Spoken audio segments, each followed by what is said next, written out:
ಈಗ ರಾಜ್ಯ ದೇಶ ವಿದೇಶಕ್ಕೆ ಸಂಬಂಧಪಟ್ಟ ಹಾಗಿನ ಕೆಲ ಪ್ರಮುಖ ಸುದ್ದಿಯನ್ನು ಬನ್ನಿ ಕ್ವಿಕ್ ಆಗಿ ನೋಡ್ಕೊಂಬರೋಣ.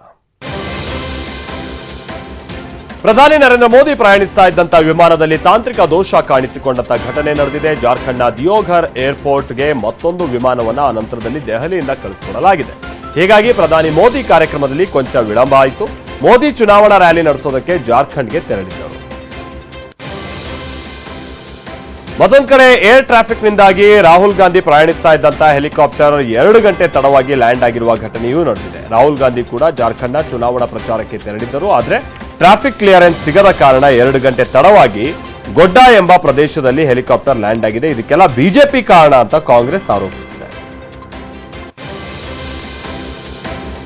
ಮಹಾರಾಷ್ಟ್ರದ ಹಿಂಗೋಲಿಯಲ್ಲಿ ಚುನಾವಣಾ ಪ್ರಚಾರಕ್ಕೆ ಆಗಮಿಸಿದ್ದಂತ ಕೇಂದ್ರ ಗೃಹ ಸಚಿವ ಅಮಿತ್ ಶಾ ಹೆಲಿಕಾಪ್ಟರ್ ಅನ್ನ ತಪಾಸಣೆ ಮಾಡಲಾಯಿತು.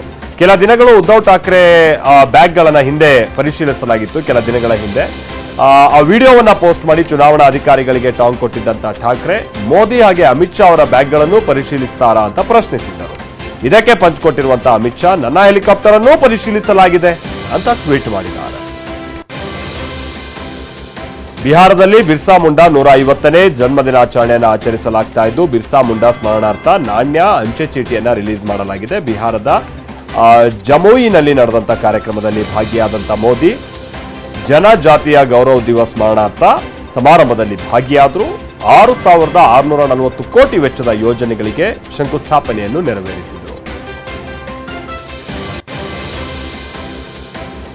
ರಾಷ್ಟ್ರ ರಾಜಧಾನಿ ದೆಹಲಿಯಲ್ಲಿ ವಾಯು ಮಾಲಿನ್ಯ ಮಿತಿ ಮೀರಿದೆ. ದೆಹಲಿ ನಗರ ಹೊಗೆ ಧೂಳಿನಿಂದ ಮುಳುಗಿ ಹೋಗಿದೆ. ವಾಯು ಗುಣಮಟ್ಟ ಸೂಚಕ 409ಕ್ಕೆ ಏರಿಕೆಯಾಗಿದೆ. 5ನೇ ತರಗತಿಯವರೆಗೂ ಆನ್ಲೈನ್ ಕ್ಲಾಸ್ ನಡೆಸುವಂತೆ ಸೂಚನೆ ನೀಡಲಾಗಿದೆ. ಕಟ್ಟಡ ಕಾಮಗಾರಿಗಳನ್ನು ಬಂದ್ ಮಾಡಲಾಗಿದೆ. ಎಲೆಕ್ಟ್ರಿಕ್ ವೆಹಿಕಲ್ ಸಿಎನ್ಜಿ BS4 ಗ್ರೇಡ್ಗಿಂತ ಮೇಲ್ಪಟ್ಟ ವಾಹನಗಳಿಗಷ್ಟೇ ದೆಹಲಿಯಲ್ಲಿ ಸಂಚಾರಕ್ಕೆ ಅನುಮತಿಯನ್ನು ನೀಡಲಾಗಿದೆ.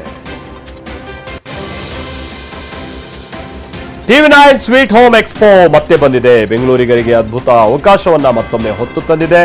ಅಶ್ವಸೂರ್ಯ ರಿಯಾಲಿಟೀಸ್ ಪ್ರಸ್ತುತಪಡಿಸುತ್ತಾ ಇರುವಂತಹ TV9 real estate and sweet home expo ಇಂದಿನಿಂದ 3 ದಿನಗಳ ಕಾಲ ನಡೀತಾ ಇದೆ. ಬೆಂಗಳೂರಿನ ನಾಯಂಡಹಳ್ಳಿ ನಂದಿ ಲಿಂಕ್ಸ್ ಗ್ರೌಂಡ್ನಲ್ಲಿ ಎಕ್ಸ್ಪೋಗೆ ಸಚಿವ ಭೈರತಿ ಸುರೇಶ್ ಚಾಲನೆಯನ್ನ ನೀಡಿದ್ದಾರೆ.